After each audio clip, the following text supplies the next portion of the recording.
Bienvenidos y bienvenidas a un nuevo vídeo. Hoy quiero hablaros sobre mi experiencia como au pair en Estados Unidos, una aventura que empezó en Madrid y me llevó hasta Washington DC. Si alguna vez te has planteado ser au pair o simplemente quieres saber más sobre esta experiencia, quédate porque te cuento desde la organización de las maletas hasta el último viaje que hice. Lo siento si en este vídeo veis muchos cambios de luz, pero bueno, hoy el sol está que viene y va constantemente. Entonces bueno, espero que no se note mucho en el vídeo y vamos a empezar. Este vídeo lo he dividido en 9 puntos y los vamos a ir viendo uno por uno, empezando por qué equipaje me llevé. Vale, pues fueron un total de 3 maletas, la de facturación, la de cabina y la mochila de mano. La maleta de facturación me pesó 23 kilos, que era el peso máximo permitido por mi aerolínea, que yo volé con United Airlines. ¿Y qué es lo principal que metí? Pues toda la ropa de verano posible, ya que yo viajé en el mes de julio, aunque metí alguna que otra cosa de invierno, pero muy poco. Luego todos los regalos de mi host family, que así como dato e idea, yo me centré mucho en que fuesen regalos muy de España, muy, pues como por ejemplo abanicos o cuentos en español para los niños, baraja de cartas españolas y ese tipo de cosas. Y luego lo último que incluí fue todo lo relacionado con objetos punzantes, cuchillas. La maleta de cabina me pesó 8 kilos, que también era el máximo permitido. Ahí metí todo lo que me faltaba de ropa de verano, pero sí que es verdad que me centré mucho en meter todo tipo de accesorios como cinturones, bolsos y todas mis joyas. Y ya, pues la verdad que me entraba poco más. Y por último, la mochila de mano para mí era la más importante porque es la que más accesible tenía y metí todo lo relacionado con cargadores, el ordenador, la cámara y cosas que veía yo útiles a la hora de viajar, como por ejemplo los adaptadores de corriente, la batería portátil y el pasaporte. El siguiente punto trata de cómo fue mi viaje. Pues todo empezó en el aeropuerto de Barajas en Madrid el 14 de julio del 2023.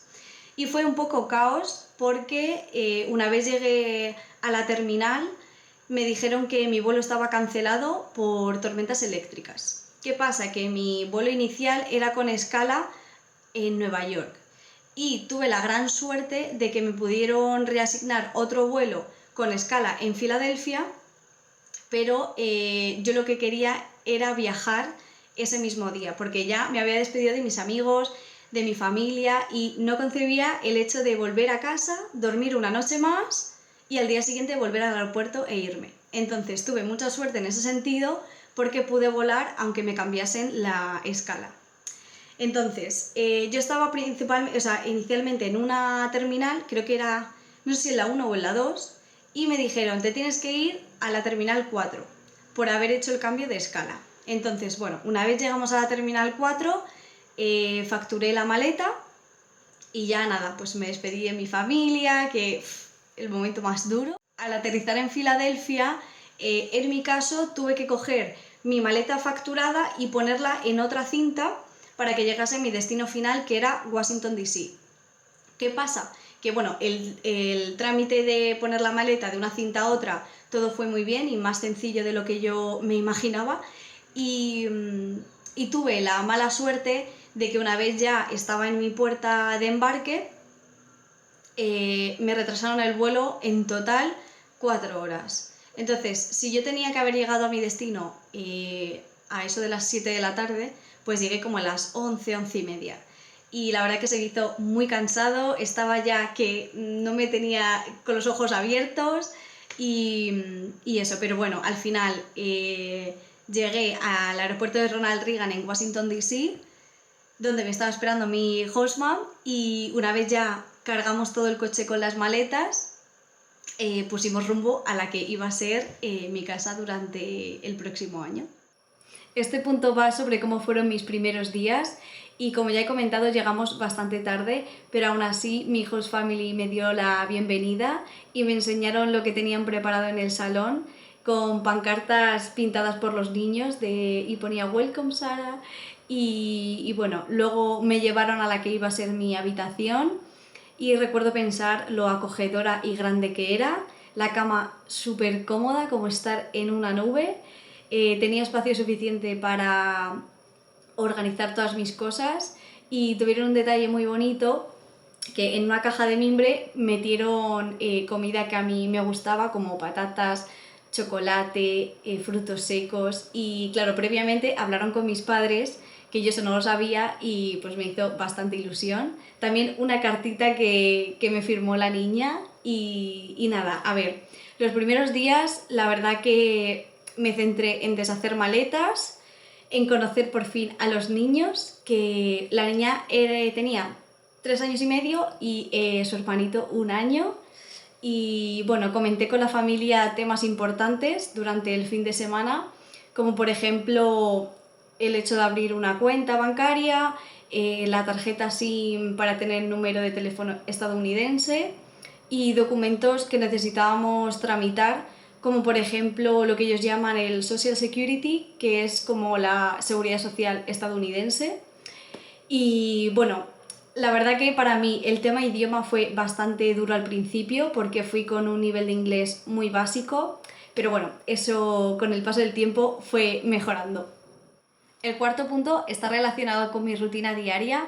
Mi horario de trabajo era fijo, algún que otro día podía variar, pero no era lo común. Empezaba a las 8 de la mañana y terminaba a las 5 de la tarde, de lunes a viernes, y los fines de semana los tenía libres. Mi día empezaba a las 7 de la mañana, que me levantaba, desayunaba y hacía todas mis cositas antes de empezar a trabajar. Una vez eran las 8 de la mañana, subía, que bueno, digo subía porque vivía en el basement, en el sótano, y nada, a las 8 subía para despertar a los niños, darles de desayunar, y cuando ya terminaban nos preparábamos para llevar a la niña al cole, que en mi caso íbamos todos los días andando, que eran unos 20 minutos, y es algo que agradecía bastante porque así no estaba pendiente del coche para arriba y para abajo. Y eso, una vez dejábamos a la niña al cole, yo me quedaba con el pequeño y me juntaba con más au pairs, con más nannies, para pasar toda la mañana juntos y que los chiquitines jugasen. Y dependiendo pues del tiempo que hiciese y demás, íbamos a algún que otro parque, a bibliotecas o a alguna casa, y lo dicho, pasábamos la mañana todos juntos. Cuando llegaba ya la hora de recoger a la niña, íbamos otra vez para el colegio, y una vez volvíamos a casa era para pues preparar la comida, darles de comer, y una vez terminaban ponía al niño a dormir la siesta, que la verdad que dormía bastante, y la niña no dormía, pero tenía lo que ellos llaman un quiet time, que es básicamente que la niña se mete en su habitación y se pone a jugar con cosas que más o menos le puedan relajar, como leer cuentos o a lo mejor hacer algún que otro puzzle y demás. Y mientras ellos estaban cada uno en su habitación, yo lo que hacía era recoger pues todo lo de la comida, hacer mi descanso, que era pues yo comer o cualquier cosa, y es un momento que yo aprovechaba mucho para hacer videollamada con mi familia. Una vez la niña terminaba su quiet time, lo que hacía era elegir qué hacer en ese ratito que aprovechábamos juntas antes de que el bebé se despertara de su siesta. Era pues pintarnos las uñas, hacer manualidades, leer cuentos, lo que ella quisiera. Y luego, cuando ya estaban los dos despiertos, sí que es verdad que el ratito que teníamos era muy corto, y lo aprovechaba sobre todo para ir a un parque que teníamos cerca de casa, y si no, bueno, quedar con algún amiguito hasta que llegasen las 5 y bueno, mi host mom ya estaría en casa. El quinto punto está relacionado con el tema de hacer amigos, y para mí al principio fue un poco complicado, pero bueno, os voy a dejar por aquí algún que otro método de por dónde empezar. Y algo que sirve muchísimo son los meetings que organiza vuestra LCC, que son con más au pairs de vuestra zona, y la verdad que es una gran oportunidad para estar hablando con gente que también está viviendo vuestra misma experiencia y podéis entenderos entre unas y otras, y la verdad que ayuda un montón. Luego, los grupos de WhatsApp y de Facebook también encontráis a un montón de gente, y la vieja confiable en mi caso, que es ir a parques, ir a bibliotecas, a actividades infantiles y todo lo que tenga que ver de eventos por vuestra zona, y de verdad que vais a encontrar a muchísima gente sobre todo au pairs o nannies que están en vuestra pues, misma situación, y la verdad que ayuda un montón de que cada día tengas algo diferente que hacer y poco a poco ir creando vuestra comunidad. Este punto no es el más bonito de todos, pero siento que también es importante hablar de ello, y es en cuanto a mis experiencias médicas. Tuve 3 situaciones diferentes: la primera un contagio por COVID, la segunda un desajuste con la regla y la tercera fue una infección en uno de mis dedos del pie. Y bueno, empezando por la del COVID, fue en septiembre del 2023 que de un día para otro me empecé a encontrar fatal. Me dolía todo el cuerpo, la cabeza, fiebres súper altas, no tenía apetito. Entonces, bueno, decidí comentarles a mi host family cómo me encontraba y decidieron comprarme los test para la prueba de si tenía COVID o no, y efectivamente di positivo. Entonces nada, gracias a medicamentos que me llevé de España, pues me fui recuperando poco a poco. Estuve alrededor de una semana y sí que es verdad que aunque no trabajé, me pagaron el sueldo semanal que me correspondía y nada, hasta que me recuperé al 100% y pude volver a trabajar. A raíz de todo lo que acabo de contar, entre octubre y diciembre del 2023 me di cuenta de que no me bajaba la regla, y fue una situación de tan agobio y de que no entendía por qué me pasaba que hablé con mi host mom y fue ella la que me acompañó al médico. Era la primera vez que yo iba a una consulta en Estados Unidos y es lo que aquí entendemos como médico de familia, y cada consulta allí te cuesta $35, que no te llega la factura hasta 2-3 días después y lo pagas vía email.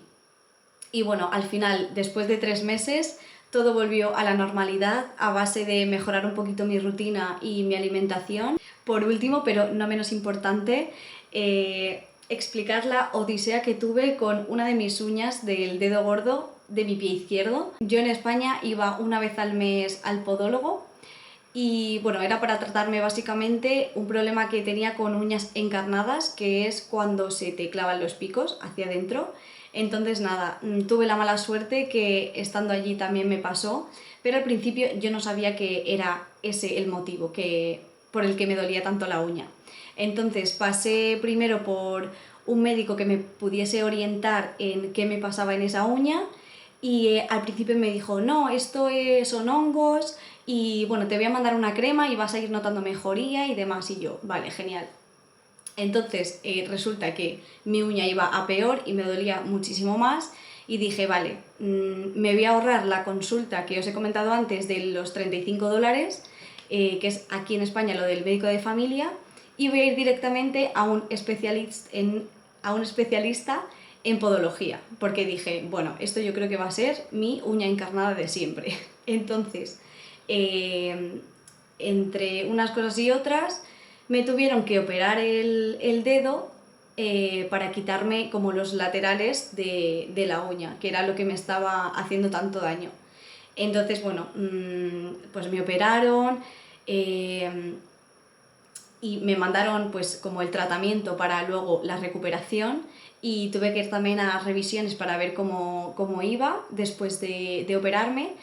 Y nada, bueno, decir que todo esto sí que es verdad que son cosas muy costosas.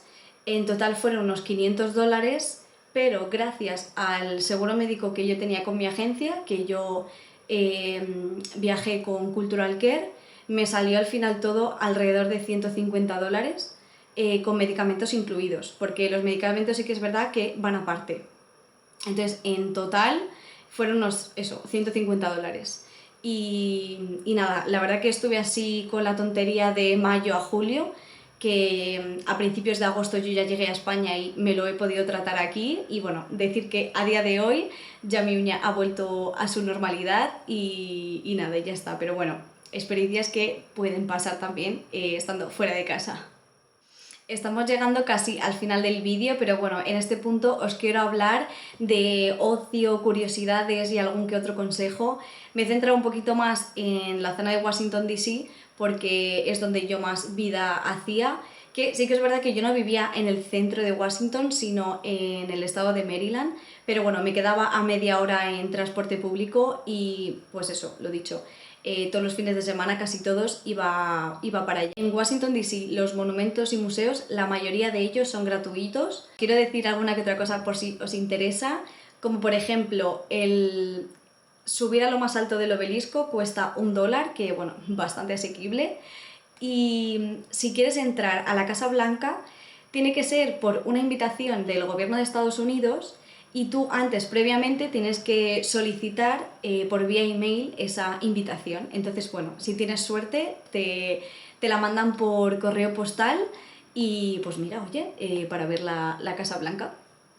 Que por fuera es precioso. En cuanto al Capitolio, sí que es verdad que tenías un poquito de más opción y podías visitarlo de lunes a sábado. El horario era de 8:30 de la mañana a 4:30 de la tarde.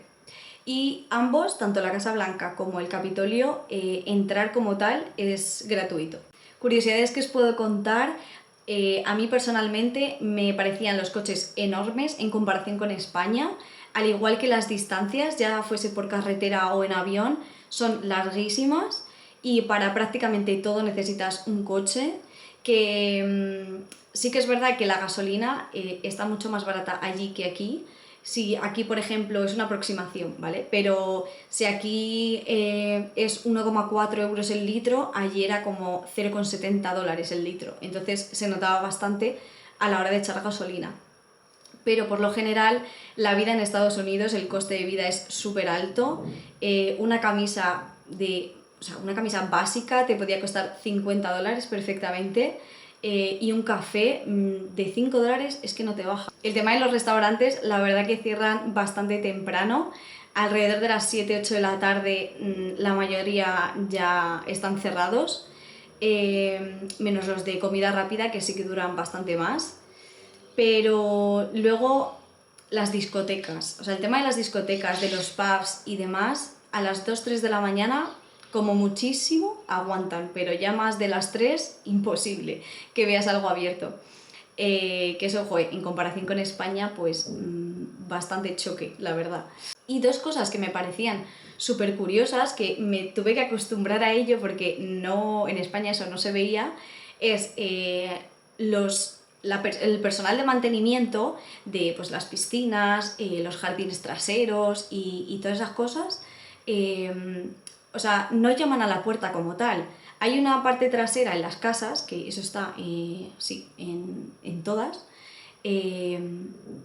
Entran y de repente tú ves a lo mejor a 2, 3, 4 personas que no sabes de dónde han salido, arreglando el césped, pasando limpiafondos en la piscina y yo al principio era como, pero ¿de dónde han salido estas personas?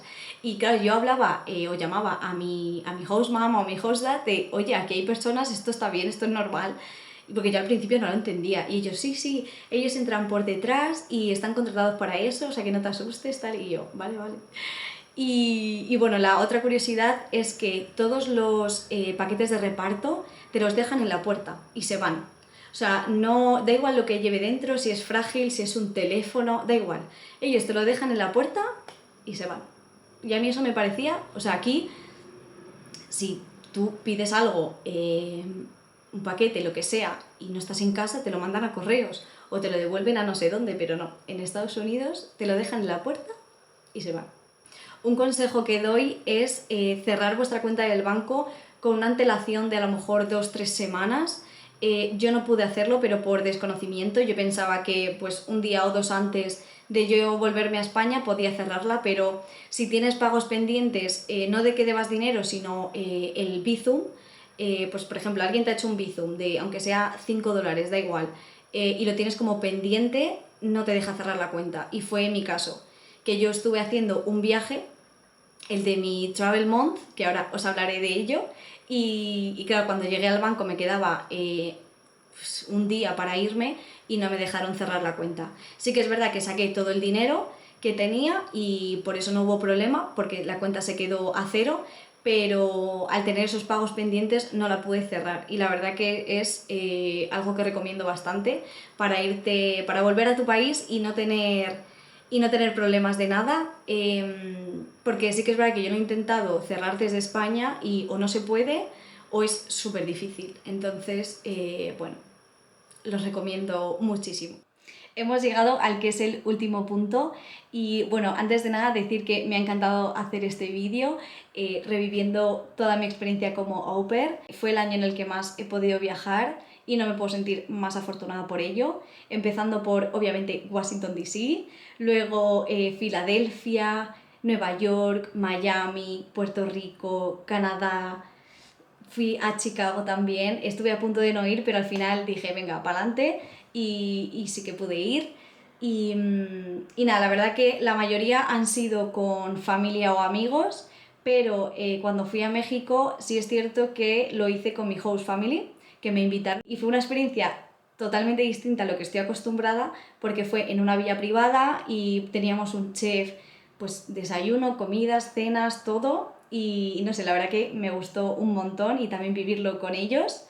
Y bueno, ni que decir tiene el último viaje que pude hacer, que fue durante mi Travel Month y fue por parte de la costa oeste de Estados Unidos, que bueno, fue un intento de road trip porque bueno, tuvimos algún que otro percance con el tema del coche, porque nuestra idea era conducir desde San Francisco hasta Las Vegas, pasando por diferentes puntos, como eran Los Ángeles, el Gran Cañón. Gracias por llegar hasta aquí. Voy a poneros ahora un poquito de despedida, haciendo como una última reflexión. Quiero ser totalmente sincera, ser au pair ha sido una experiencia que ha dejado huella en mi vida. A día de hoy sigo en contacto con mi host family y espero que siga siendo así. A pesar de que mi primera intención era quedarme 2 años, me di cuenta de que 1 año era suficiente. Trabajar y vivir en la misma casa fue el motivo principal por el que no continué. De todos modos, si estás pensando en ser au pair y crees que este programa podría ser lo que buscas, te animo a que no te quedes con las ganas. La verdad es que nunca había sentido tanto la falta de alguien como en ese año. Entendí lo que significa, por ejemplo, tener una relación a distancia o saber quiénes están a tu lado sin importar dónde estés. Fue un año muy bonito y duro al mismo tiempo. Me quedo con las personas maravillosas que conocí, con los viajes, con lo que aprendí y con lo que descubrí sobre mí misma.